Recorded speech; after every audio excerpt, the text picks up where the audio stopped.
भारत ने अपना target set कर लिया है। भारत ने यह तय कर लिया है कि वो कैसे चीन को पटखनी देने वाला है।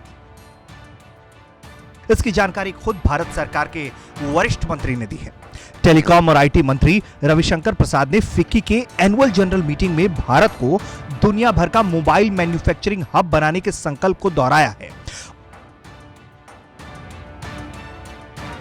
उन्होंने कहा है कि भारत ने मोबाइल मैन्युफैक्चरिंग में चीन को पछाड़ने का लक्ष्य निर्धारित किया।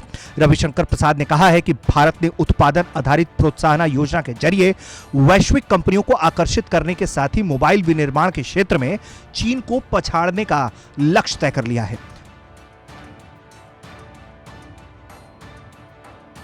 सरकार दूसरे क्षेत्रों में पीएलआई योजना के विस्तार से भारत को इलेक्ट्रॉनिक उत्पादों का विनिर्माण केंद्र बनाना चाहती है। केंद्रीय मंत्री ने उद्योग संघ फिक्की के वार्षिक अधिवेशन में कहा है कि हम चाहते हैं कि भारत दुनिया में दूसरा सबसे बड़ा मोबाइल विनिर्माता बने। इसी के आधार पर मंत्री ने कहा है कि अब भारत को चीन से आगे बढ़ाने पर जोर दिया जा रहा है। रविशंकर प्रसाद ने जानकारी देते हुए कहा कि भारत 2017 में दुनिया का दूसरा सबसे बड़ा मोबाइल निर्माता देश बन गया था।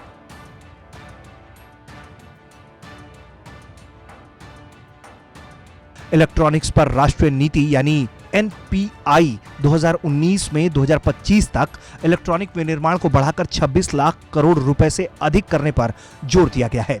इनमें से 13 लाख करोड़ रुपए मोबाइल विनिर्माण सेगमेंट में आने की उम्मीद है।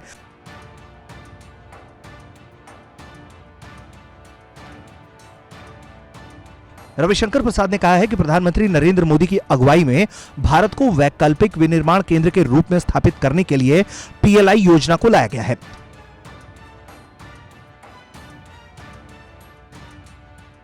पीएलआई का मकसद विश्व स्तरीय कंपनियों को भारत में लाना और भारतीय कंपनियों को विश्व स्तरीय बनाना है। सरकार द्वारा शुरू की गई पीएलआई योजना के तहत पात्र कंपनियों को 48,000 करोड़ रुपए का प्रोत्साहन मिल सकता है। इस स्कीम के तहत सरकार घरेलू और अंतर्राष्ट्रीय कंपनियों के 11,000 करोड़ रुपए के 16 निवेश प्रस्तावों को मंजूर कर चुकी है।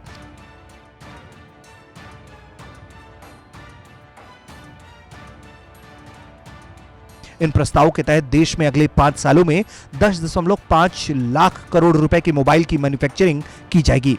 फिक्की के leveraging ICT for economic revival in post कोविड-19 शीर्षक से आयोजित कार्यक्रम को संबोधित करते हुए रविशंकर प्रसाद ने यह भी कहा है कि पिछले 5.5 वर्षों में सैकड़ों सरकारी योजनाओं के जरिए करीब 13 लाख करोड़ रुपए गरीबों के बैंक खातों में भी ट्रांसफर किए गए हैं।